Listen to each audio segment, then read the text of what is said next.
Okay, so I just got the SCRIB3D advanced pen. First time I was using this kind of brand. I was using another one. I was using the plastic to do something, and when I was about to take it off the head to clean it, it pumps out just one. The other one, it was broken inside. I mean, at least a replacement should be nice. But overall, machine is great. Warm really fast. I'm getting used to it. Very comfortable. Nice grip.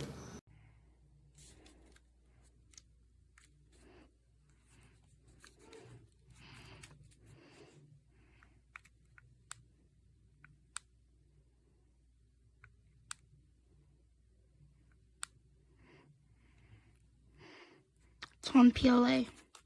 Then I click the button to get it to start going, and it won't heat up. It has a red light and it turns off. I don't have any stuff in there, and this is an unofficial charger but I made sure it had all the right things.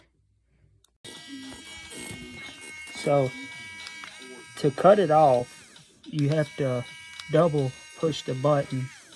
The reverse doesn't work on it. Other than that, it's really good. It's just that I don't like that, and then the reverse not working. That means you have to run a whole spool because it won't back it out. It's not fun at all.